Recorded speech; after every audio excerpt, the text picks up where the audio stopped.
Polls opened in Russian presidential election on Friday. President Vladimir Putin has appealed to voters, including those in the annexed parts of Ukraine, to be united in determining Russia's future in the presidential elections. Meanwhile, early voting began on Sunday in the 4 regions in eastern Ukraine annexed by Russia in September of 2022. Magyumilim has more from Kiev.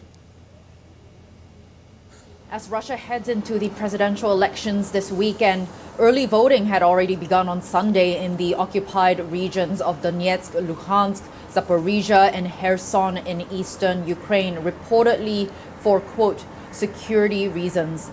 These 4 regions were annexed by Russia in September of 2022, but is only partially controlled by Moscow, and its claim over these territories has been rejected as illegal by Ukraine and most countries in the United Nations General Assembly. Ukraine has said it will consider Russian votes in these regions as void and that it will also prosecute observers sent in to monitor the voting process. The Kremlin-backed news agency TASS reported that early voting in some areas close to the front line began even earlier, since February 25th. The Institute of the Study of War said in its assessment that Russian-installed officials in these occupied territories are expected to fabricate a larger voter turnout in an aim to legitimize Russia's control. President Putin's win is pretty much guaranteed, but a high turnout would help the Kremlin's effort to justify Russia's invasion of Ukraine. There are 3 other candidates on the ballot, but none of the others have posed a real challenge to Putin. Opinion polls show he is widely supported by a majority of Russians. One survey last month reflected a 75% support. His win in the elections would give him another 6 years in office. Megumi Lim in Kiev reporting for DD India. Updates now on Russia-Ukraine conflict. French President Emmanuel Macron said Europe should prepare for war if it wants peace, citing Russia as an adversary that would not stop in Ukraine if it defeated Kyiv's troops in the 2-year-old conflict. Il y a 2 ans, nous disions jamais on enverra de chars. If the war were to spread in Europe, it would be Russia's only choice and responsibility. But to decide us today to be weak, to decide today that we would not respond to it, is already to be in defeat. But that I do not want. Escalade, nous ne sommes pas en guerre contre la Russie. Meanwhile, German Foreign Minister Annalena Baerbock said there would be no end for the joint international and joint European support for Ukraine. Putin believes that Ukraine will sooner or later run out of weapons and lose international support.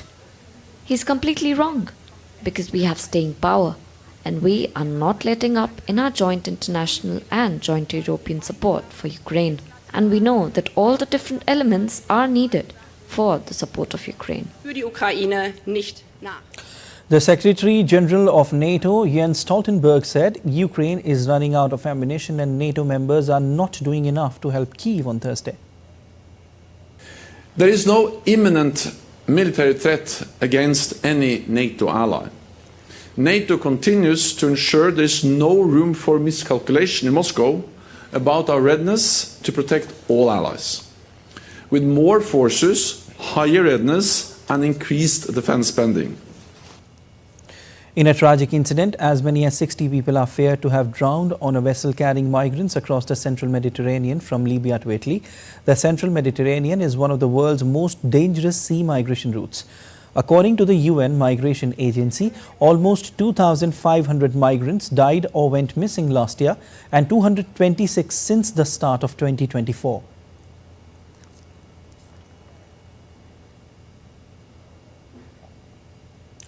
The request of former US President Donald Trump, his request to dismiss a criminal case was denied. That charges against him with illegally holding onto classified documents after leaving the White House. The ruling by US District Judge Eileen Cannon in Florida came just hours after a hearing in which his lawyers argued that the central charge in the case is improperly vague. Cannon was appointed to her post by Trump. She ruled that question warrants serious consideration but should not be decided at this point. Trump has pleaded not guilty to a 40-count indictment that accuses him of illegally taking sensitive government documents. when he left the White House in 2021. It's one of 4 criminal cases he faces as he tries to win back the White House.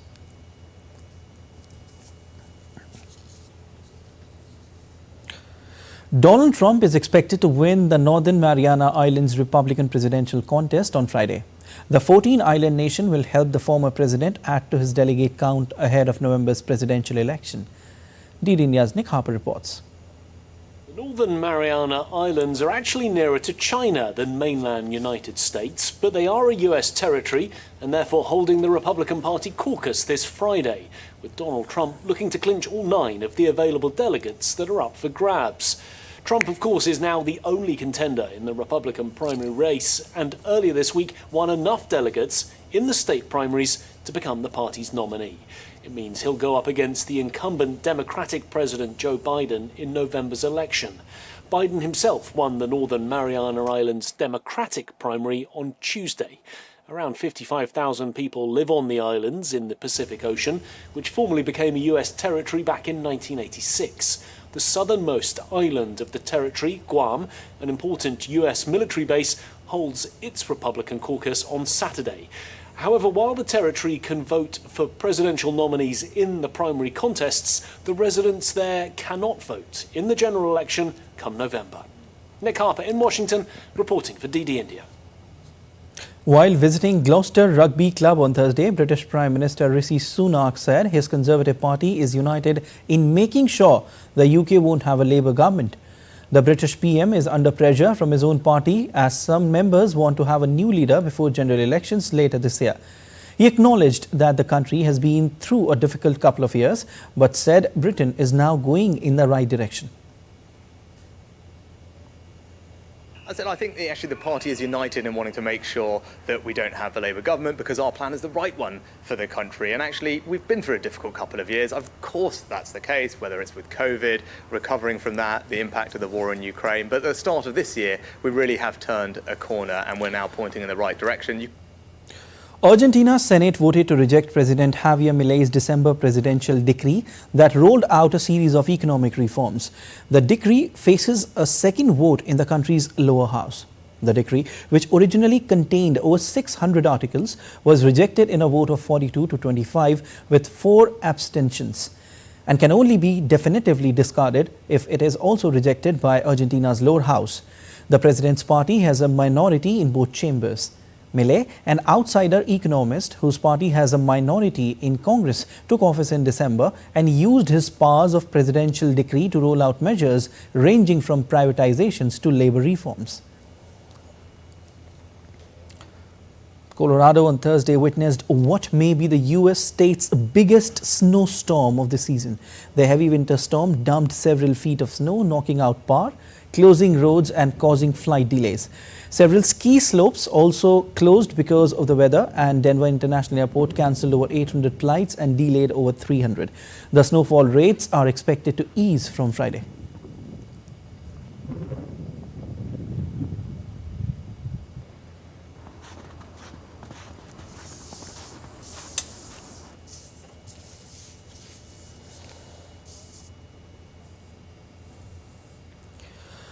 Wildfires burns amid a dense residential area in Chile's central port city of Valparaiso. Firefighters works to put out the blaze, which comes a month after deadly wildfires devastated central Chile in early February.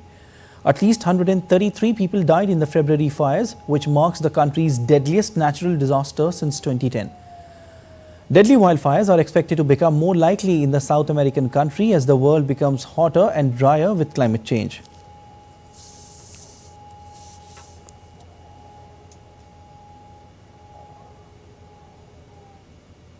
Workers removes mud from La Paz after heavy rains continued unabatedly in Bolivia's capital, damaging nearby houses. The heavy rain in Bolivia's capital prompted authorities to declare a state of emergency on Sunday after overflowing rivers destroyed many houses. Bolivian President Luis Arce pledged to send heavy machinery and troops to prevent further damage. Many residents walked on the sides as the risen waters wiped out the path.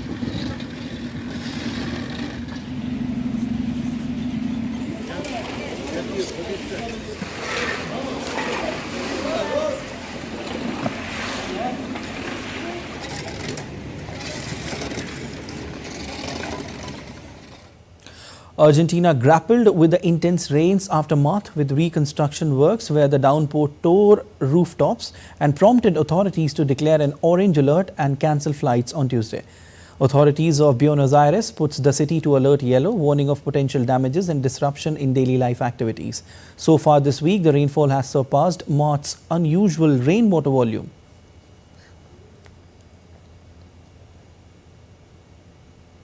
And still to come on DD India News Hour. In Haiti, violence appeared to flare up again following Prime Minister Ariel Henry's announcement of resignation.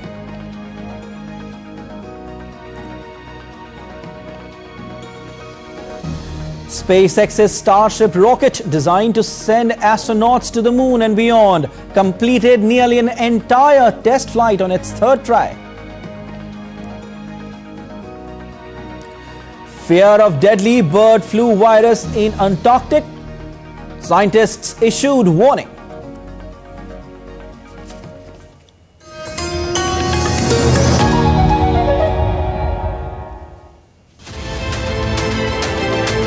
We are taking a close look at the phenomenon of military bases, military infrastructure, and military facilities in the maritime domain and what they do to enhance a country's naval power. We are the ones who are, assuring them that we will help each and every smaller country, whether it is you want infrastructure from us, we will go and provide it. You want ships, you want boats, or you want any kind of help, a bigger nation is there to help you out.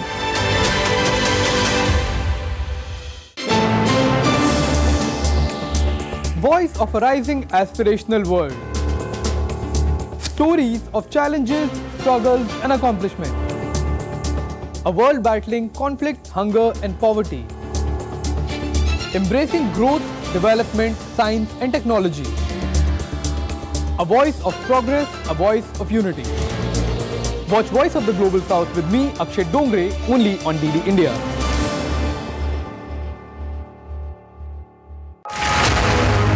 Why have the big five powers of the United Nations Security Council seen no change in 8 decades? Who is stalling reform of the world body, and for how long can we wait? Are we truly alone in the universe, or are there aliens who keep playing hide and seek with us? Watch Connecting the Dots to get the full picture every Friday at 8 p.m. IST on DD India.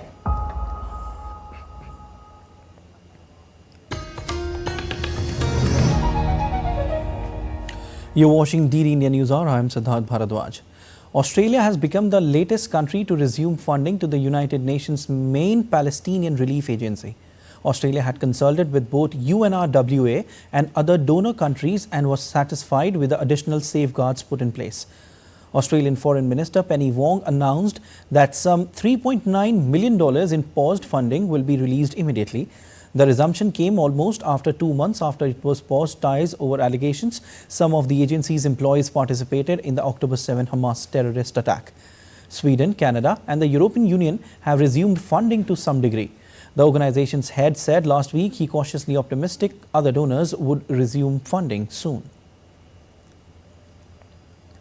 The best available current advice from agencies and the Australian government lawyers is that UNRWA is not a terrorist organisation and that existing and additional safeguards sufficiently protect Australian taxpayer funding. Australia has been working with a group of donor countries and with UNRWA on the shared objective of ensuring the integrity of UNRWA's operations, rebuilding confidence, and so importantly, ensuring aid flows to Gazans in desperate need. There are 134 hostages still remain in Gaza, and families are continuously demanding an immediate release. Thousands in Israel took to the streets on Thursday, calling for the release of hostages marched from a Tel Aviv square. Protesters carried enlarged images of women taken hostage by Hamas terrorists on October 7.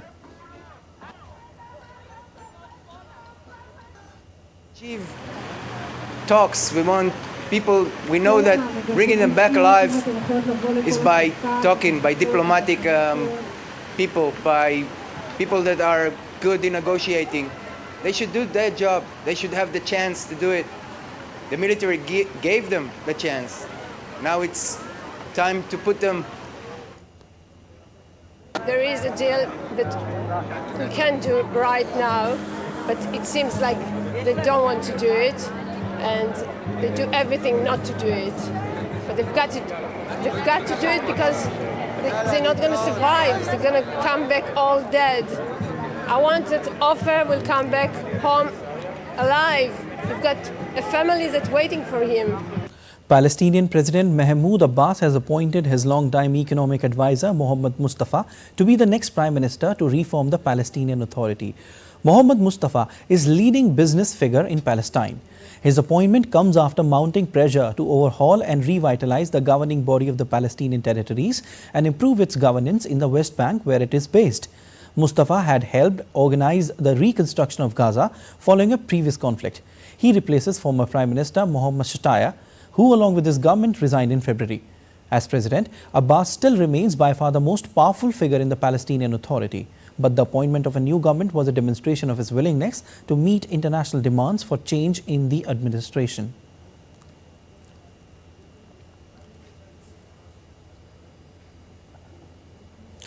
NATO troops, ships and aircrafts are taking part in NATO exercises in Europe's high north. Some 90,000 troops from the United States and fellow NATO allied nations are taking part in the Steadfast Defender 2024 drills.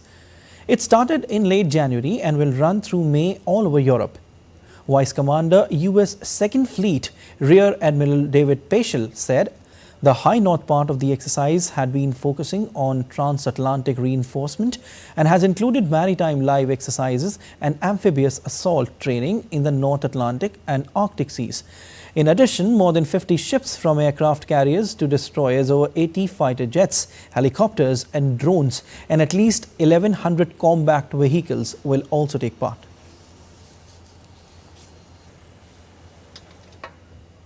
Philippine President Ferdinand Marcos Jr. will be meeting U.S. Secretary of State Antony Blinken early next week to tackle cooperation and security matters.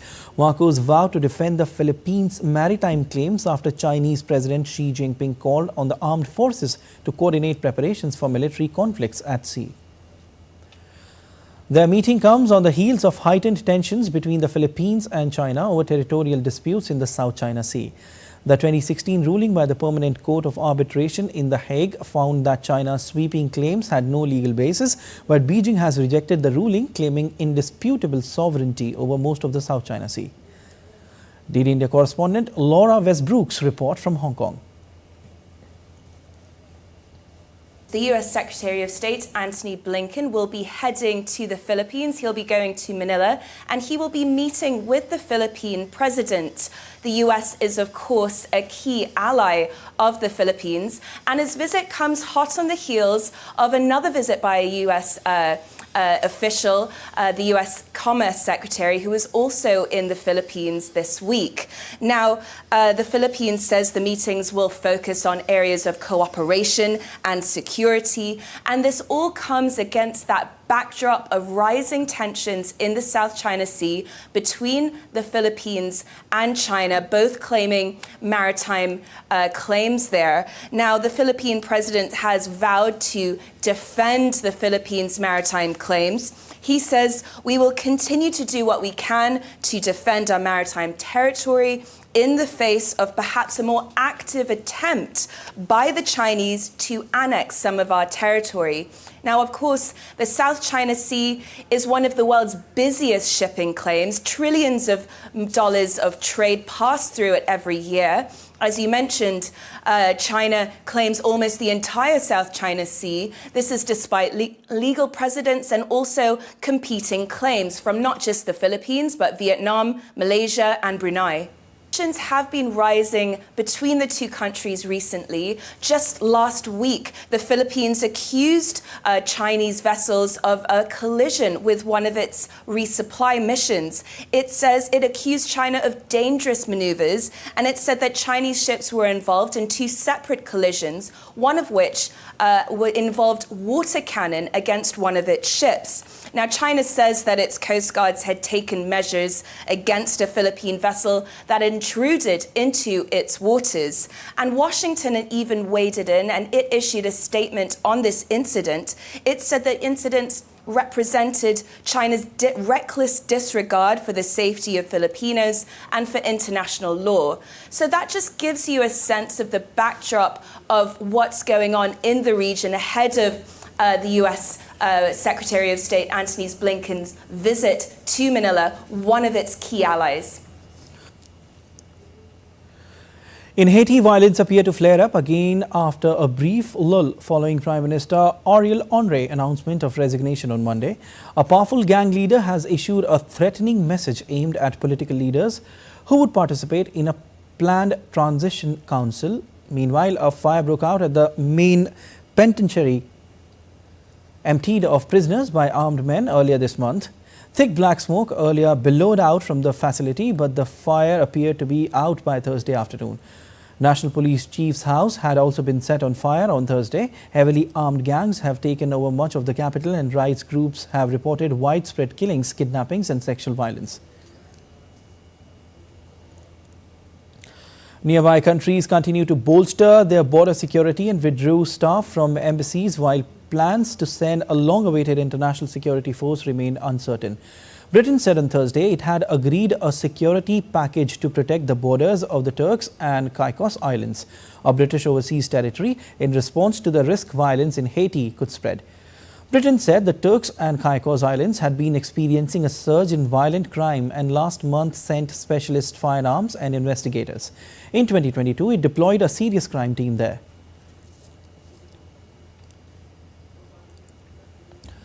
Senegalese opposition firebrand Ousmane Sonko and the presidential candidate he is backing in the March 24 election were released from prison on Thursday. Their release had been expected after Parliament passed an amnesty law on March 6 as the authorities sought to ease tensions following their thwarted bid to postpone the vote by 10 months.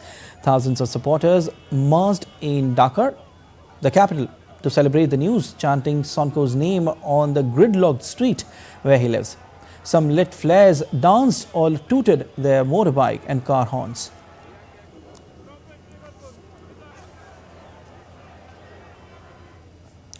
SpaceX's Starship rocket, designed to send astronauts to the moon and beyond, completed nearly an entire test flight on its third try on Thursday, making it farther than before through a cruise in low orbit. However, according to SpaceX, the rocket was destroyed during atmospheric re-entry.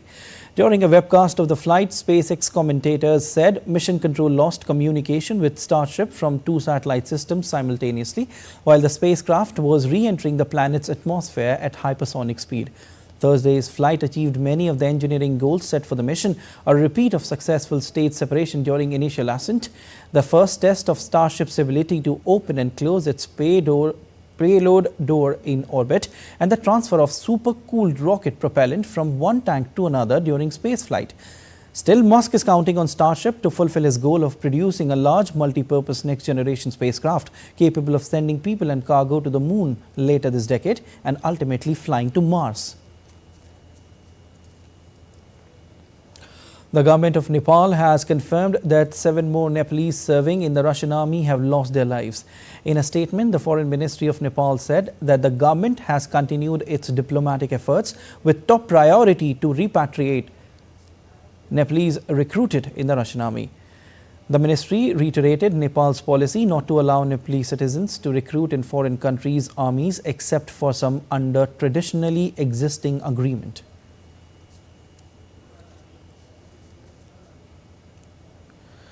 Scientists in the Antarctic are warning of the spread of deadly bird flu virus after the disease was first detected on the frozen continent's mainland last month and has since been detected in local penguin and cormorant. Scientists have warned that another pandemic might be underway as cases of bird flu known as H5N1 goes up. The spread of virus, which has decimated bird populations worldwide, has raised alarms about the potential impact on the frozen region's huge penguin colonies.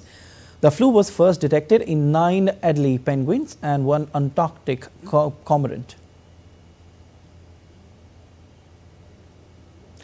The star-studded cast of film Ghostbusters Frozen Empire dazzled as they hit the red carpet for premiere of the film in New York on Thursday. Original Ghostbusters cast members including Bill Murray joined the new batch of actors including Paul Rudd, Finn Wolfhard. The film is slated for theatrical release on Friday, 22nd of March.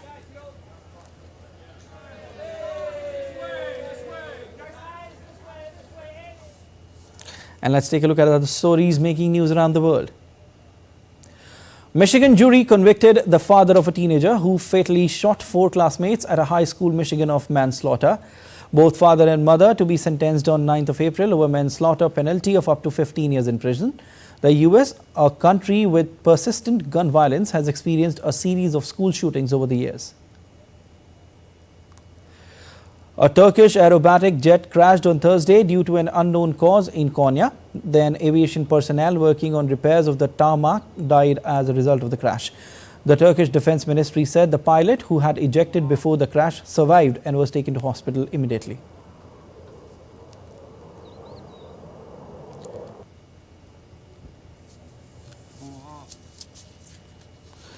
UK book publishers said at the ongoing London Book Fair that the event helped engage the country's industry adapt the specific needs of both sides' readers. The 2024 London Book Fair gathered over 1,000 worldwide exhibitors. Oxford University Press brought to the event a wide range of books covering politics, education, history and science. The Concorde supersonic aircraft returned to its home at the Intrepid Museum in Manhattan after repair and restoration. The Concorde has been housed at the Intrepid Museum since 2003. The Concorde was a supersonic airplane. Built in the 1960s as part of a joint venture between the UK and France, the Concorde was the first commercial aircraft of its kind.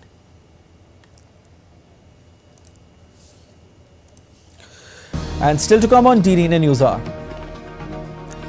India issues joint statement with other countries in United Nations General Assembly to promote safe, secure and trustworthy AI systems. Ahead of Lok Sabha elections, Indian Prime Minister Narendra Modi will be visiting southern states of Tamil Nadu and Kerala. India's newly appointed election commissioners Gyanesh Kumar and SS Sandhu take charge today.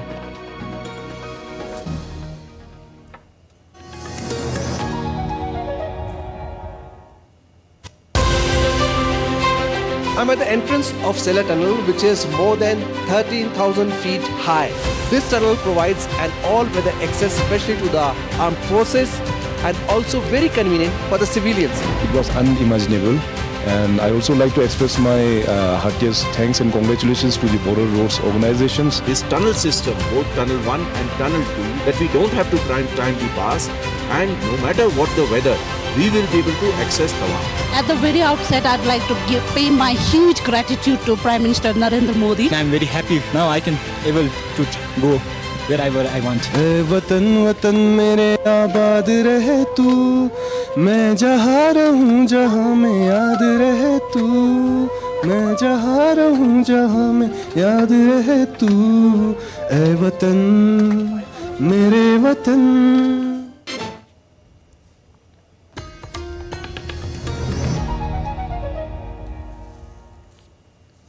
You're watching DD India News Hour. I'm Siddharth Bharadwaj. Let's have a look at the headlines once again. Polls open in Russian presidential election. Putin set for another comeback. Urges Russians to unite in conflict with Ukraine. Australia to resume funding to the United Nations Aid Agency almost 2 months after it paused ties over allegations of involvement of staff in October 7 Hamas attack. In a tragic incident, over 60 people feared drowned on a vessel carrying migrants across the Mediterranean from Libya to Italy.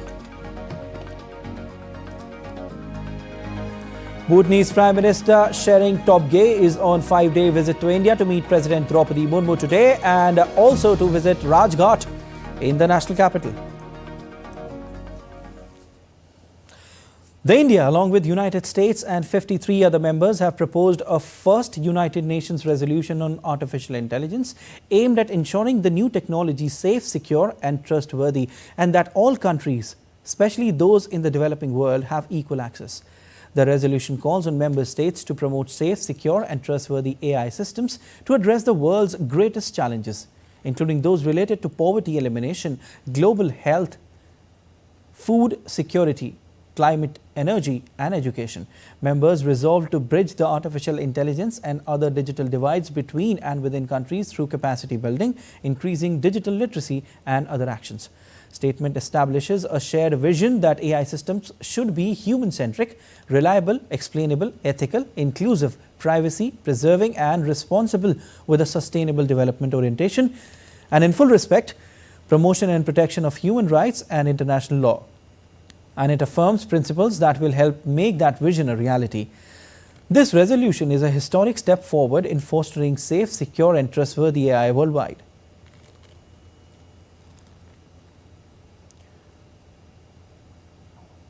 Bhutanese Prime Minister sharing top gaze on a 5-day official visit to India at the invitation of Prime Minister Narendra Modi. The Prime Minister of Bhutan will meet President Draupadi Murmu today and visit Rajghat in the national capital.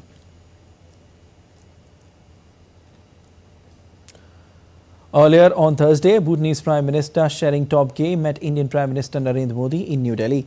The visit of Bhutanese Prime Minister will provide an opportunity to the two sides to review the partnership progress, and this is his first overseas visit after assuming office in January 2024. The High-Level Committee on One Nation, One Election has submitted its report. The committee was constituted on 2nd September 2023 and over 191 days conducted wide consultation with experts and citizens. It has recommended 2 phases of election: simultaneous election to the Lok Sabha or the House of the People and Vidhan Sabhas and legislative assemblies, and within 100 days elections to municipalities and local bodies. Here's a report.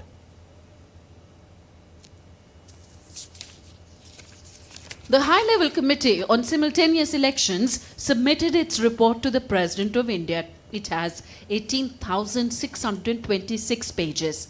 The committee, headed by former President of India, Ramnath Kovind, conducted extensive consultations with stakeholders and experts over 191 days.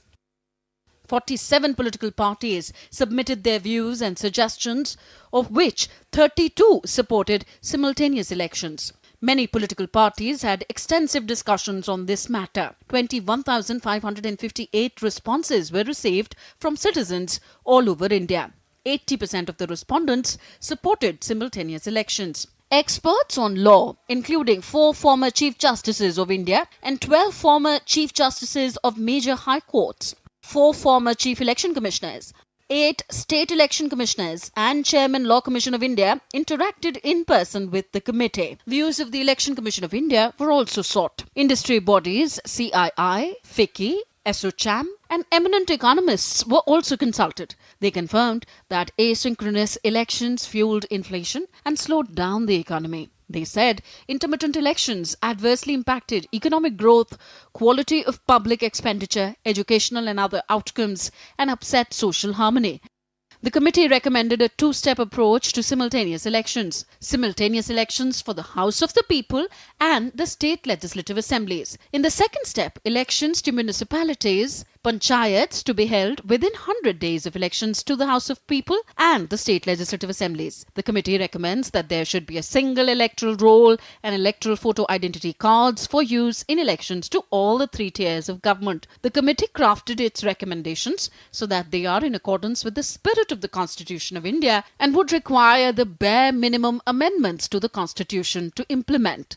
The committee concluded that its recommendations will significantly enhance transparency, inclusivity, confidence and ease of the voters. The overwhelming support for holding simultaneous elections will spur development, improve social cohesion, deepen the foundations of democracy and realize the aspirations of India, that is Bharat. The other members of the committee were India's Home Minister Amit Shah, former Upper House Leader of the Opposition Ghulam Nabi Azad, former Chairman of the 15th Finance Commission N.K. Singh and Dr. Subhash C. Kashyap, former Secretary General Lok Sabha.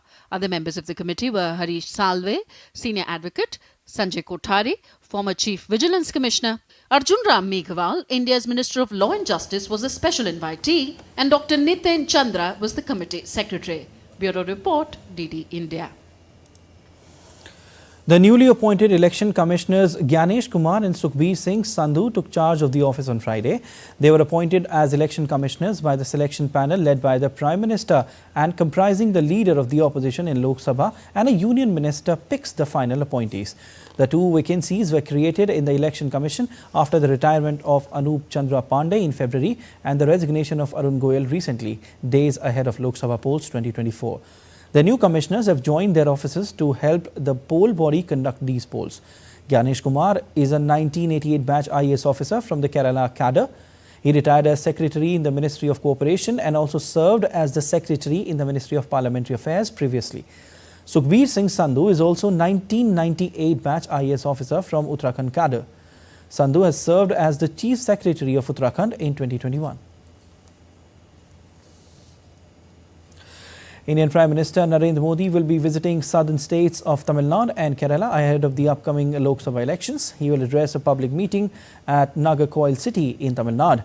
Later in the day, he will visit Kerala, where he will address a public meeting at Pathanamthitta. The Prime Minister will also hold a roadshow in Telangana's Malkajgiri. For the first time, the Odisha Lalit Kala Academy hosted an audition tribal artists camp in Dubai that concluded on Thursday. The three-day event featured live creation of tribal paintings, offering spectators a rare glimpse into the intricate process of tribal art forms. A ceremonial inauguration marked the unveiling of the completed paintings, attended by Sudarshan Patnaik, renowned sand artist and president of Odisha Lalit Kala Academy, and Consul General of India Satish Savan. The initiative is expected to bridge the gap in international awareness of Odisha's dynamic tribal art scene. Took the 15 artists from Odisha, different villages, and they did their traditional tribal paintings on canvas. So it is a great honor for us and also for the artists. I have drawn the rituals of the tribal cultures in which they celebrate every moment of their life, and this is the power of this is a festival called Ba Parab, and then in this there is the ritual of sacrificing an animal. So I have shown them the three messages there, so that I have left this group to run away to save animals. Indian Ministry of Minority Affairs has approved a proposal from the University of Delhi to establish the Center for Advanced Studies in Buddhism. The center will include various courses in Buddhist studies like undergraduation, post-graduation, PhD and research programs. The university will collaborate with subject matter expertise on research projects related to Buddhist studies, encouraging faculty members and students to undertake interdisciplinary research that contributes to the understanding and preservation of Buddhist culture and language. The university will also collaborate with the ministry to enhance educational opportunities for minority communities in the country. Let's take a look at other stories making news. An earthquake of magnitude 3.9 on the Richter scale occurred near Ukhrul in the northeastern state of Manipur, the National Center for Seismology said on Friday.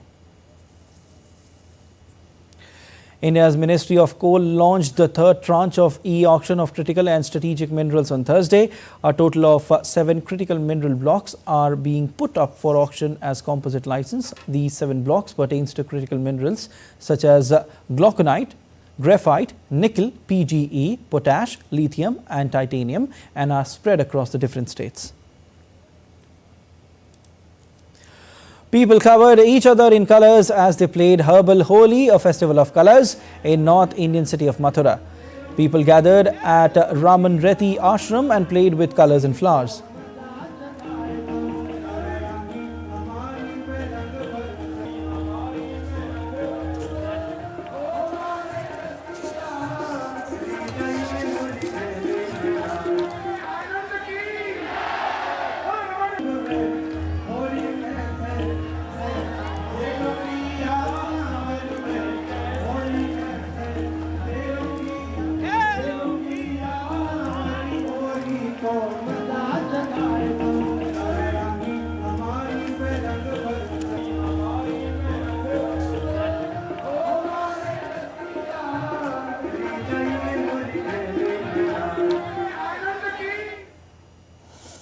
And still to come on DD News Hour.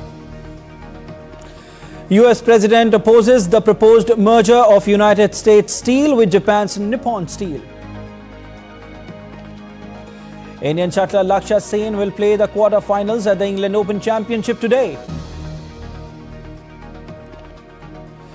And let's elevate the conversation around sleep on the World Sleep Day 2024.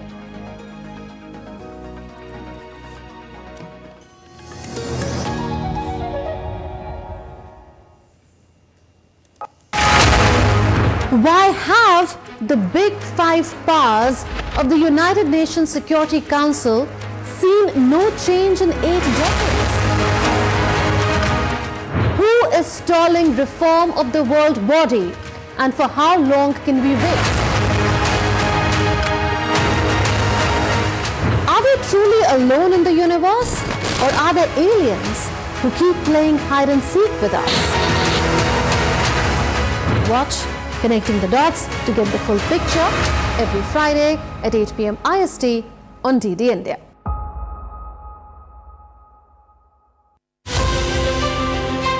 I'm at the entrance of Cellar Tunnel, which is more than 13,000 feet high. This tunnel provides an all-weather access especially to the armed forces and also very convenient for the civilians. It was unimaginable. And I also like to express my heartiest thanks and congratulations to the Border Roads organizations. This tunnel system, both Tunnel 1 and Tunnel 2, that we don't have to primetime pass, and no matter what the weather, we will be able to access Tawa.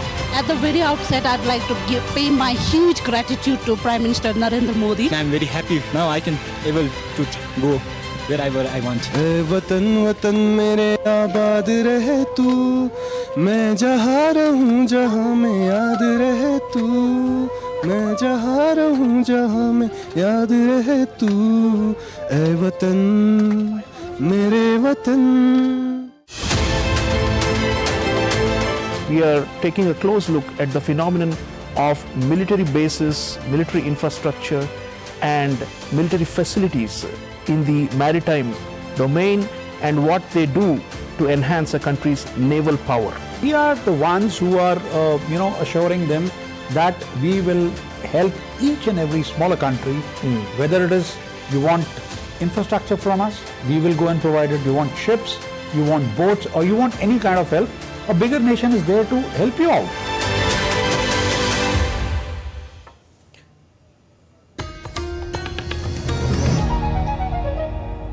You're watching DD India News Hour. I'm Siddharth Bharadwaj. JP Morgan Chase & Co. has been fined $348.2 million by US bank regulators over its inadequate program to monitor firm and client trading activities for market misconduct. Federal Reserve and the Office of the Comptroller of the Currency fined the company. The misconduct occurred between 2014 and 2023. The OCC said JP Morgan failed to properly monitor billions of trades across at least 3 global trading venues.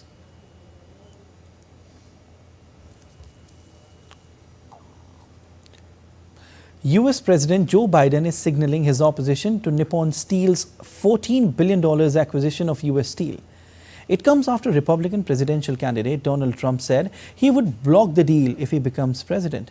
Chris Gilbert reports from Tokyo.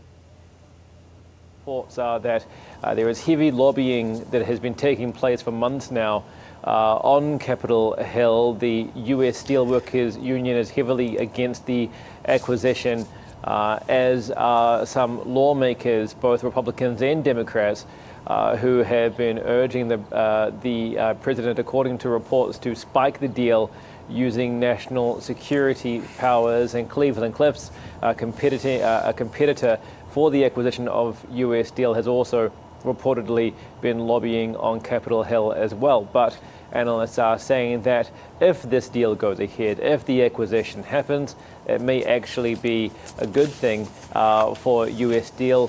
The injection of capital from Japan and the strong automotive industry here, which works very closely alongside Nippon Steel, into US Steel may be good for the workers, may be good for the unions, and may be good for the manufacturing sector in the US. Analysts also are saying that scrapping it based on national security grounds may also scare away other foreign investors. Chris Gilbert in Tokyo reporting for DD India. Hyundai Motor and Kia Corporation to recall about 100,000 of electric vehicles in South Korea over problems with software in the charging systems. South Korea Transport Ministry claims the errors in the electric vehicles charger point could lead to a low battery voltage, with further risks of vehicles suddenly stop while driving. The voluntary recalls due to start next Monday. The revised petrol and diesel prices across India are effective from Friday, a day after the oil marketing companies revised them. Reduction in petrol and diesel prices will boost consumer spending and reduced operating costs for over 58 lakh heavy goods vehicles running on diesel, 6 crore cars and 27 crore two-wheelers. Reduced petrol and diesel prices will benefit the citizens through more disposable income, control over the inflation and increased consumer confidence and spending. It will also be a boost for tourism and travel industries, reduced expenses for businesses dependent on transportation and enhanced profitability for logistics, manufacturing and retail sectors. You're watching DD India News. Our time now for sport. Indian shuttler Lakshya Sen will take on former champion Lee Zijia in the quarterfinals of All England Open Championship on Friday. Earlier on Thursday, Sen came off from behind in the third game to beat Danish world number 4 Anders Antonsen 24-22, 11-21, 21-14. This was the first win for Lakshya against Antonsen in their last 4 matches. Lakshya is leading 3-1 against the Malaysian shuttler. Meanwhile, world number 1 duo Satvik Sairaj, Ranki Reddy and Chirag Shetty lost to former All England champions Fikri and Maulana 16-21, 15-21 in the second round. In women's singles, 2-time Olympic medalist PV Sindhu suffered a straight games defeat against South Korea on Seong. In women's doubles, Tanisha Krasto and Ashwini Ponappa also went out in the round of 16 after taking the opening game against Zhang and Zhang of China. This leaves Lakshya Sen to be the only Indian contention in the quarterfinal stage as PV Sindhu, Satvik Chirag, Ashwini, Tanisha made their way out. And moving on to polo now, Jindal Panthers Delta Polo won the BMC Advisors Northern India Polo Championship on Thursday. In a thrilling encounter, Jindal Panthers, in fact, Delta Polo defeated Rajasthan Polo Club 11-8. Earlier, New Zealand's Deputy Prime Minister Winston Peters, who was on India tour, came to encourage the players during the match between Rajasthan Polo Club and Vimal Aryan Achievers. During this, league organizer Brijesh Mathur honoured him by giving him memento. The title match of the competition will be played on Sunday. Yannick Sinner continued his perfect start to the season by cruising into the Indian Wells semi-finals on Thursday, dispatching Jiri Lecheka 6-3, 6-3 to improve his win-loss record this year to 16-0. The Italians returned to the Final Four in California's desert, set up a possible rematch with Carlos Alcaraz, who ended his title bid at the same stage a year ago. Meanwhile, American 17th seed Tommy Paul also progressed to the semis as he wowed his home crowd with a 6-2, 1-6, 6-3 win over Norway's Kasper Ruud. Meanwhile, in women's singles, top seed Iga Swiatek reached the semi-finals at Indian Wells after former world number 1 Caroline Wozniacki retired with an apparent foot injury on Thursday. Wozniacki started strongly as she raced into the 4-1 lead, but she was soon left frustrated with Swiatek produced a barrage of winners to storm back and win the set 6-4. The Dane gestured her opponent that she was unable to continue after having trouble with a problem on her right foot once Swiatek had taken a 1-0 lead in the second set. Swiatek will face Marta Kostyuk for a place in the final after the Ukrainian defeated Anastasia Potapova of Russia 6-0, 7-5. Carlos Alcaraz survived a swarm of bees that caused a nearly 2-hour delay and went on to a 6-3, 6-1 victory over Alexander Zverev to reach the semi-finals of the Indian Wells Masters on Thursday night. Alcaraz swatted at the bees buzzing around him before running for cover, and the match was suspended 19 minutes in with Alcaraz serving tied at 1-1. The match resumed after a delay of 1 hour 48 minutes. Alcaraz showed a phenomenal all-court game, sealing the victory by breaking the German for the 4th time and taking his winning streak in Californian desert to 10 matches. ATP and WTA tennis stars went as undercover staff for a day at the ongoing Indian Wells Open on Thursday. Each star was assigned a different role for a shift.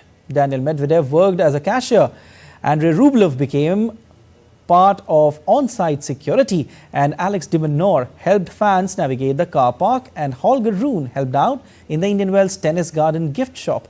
Offering general assistance with map sales was Anj Jabor, while fellow WTA colleague Maria Sakkari tried her hand at selling popcorn. In the carnival of the Indian Premier League, the stage is set for another exciting season. Defending champions Chennai Super Kings brace themselves for a battle at their revered fortress, the M.A. Chidambaram Stadium. All eyes are on the enigmatic captain Mahendra Singh Dhoni. Another season, another title aspiration. Holders Chennai Super Kings are set to launch their Indian Premier League title defence at their beloved fortress, the M.A. Chidambaram Stadium, where they will take on Royal Challengers Bangalore on March 2022. While CSK are tied with Mumbai Indians as the team to have won most IPL titles, the Yellow Army have also been runner-ups 5 times. In the 14 seasons CSK have competed in, they have made the finals 10 times, a staggering number which reflects their dominance in the cash-rich league. All eyes are on CSK captain Mahendra Singh Dhoni's role and degree of involvement with the team this season. The 42-year-old wicketkeeper nursed a knee injury in the previous season and despite pain and discomfort led his team all the way to the title. Dhoni underwent knee surgery soon after the final in May 2023 and has been nursing since. The former Indian captain has joined CSK squad in Chennai and is gearing up for the forthcoming IPL 2024 season. Players bought by Chennai Super Kings in mini auction: Rachin Ravindra, Shardul Thakur, Daryl Mitchell, Samir Rizvi, Mustafizur Rahman and Avinash Rao. A well-settled outfit which has historically never believed in too much of chopping and changing, the yellow shirts once again look like strong contenders. Sports Desk, DD India. In a world where stress and modern lifestyle factors often leads to a myriad of health issues, getting proper sleep besides healthy diet and exercise are important to maintain physical and mental health. We talk about this as the world is celebrating Sleep Day 2024 to promote awareness of critical sleep-related issues. The theme this year is Sleep Equity for Global Health. It emphasizes how important sleep is for maintaining good health, but there are observable variations in sleep quality among people worldwide. This often adds to the burden and exacerbates already existing health disparities. Thus, we at DD India urge everyone to spread the word about sleep health on World Sleep Day and help elevate the conversation around sleep.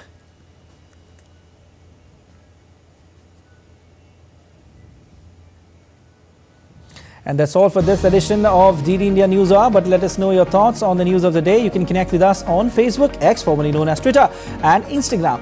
We'll be back with more news as it breaks here on DD India. I am Siddharth Bharadwaj from all of us here in Delhi. Thanks for watching DD India News Hour.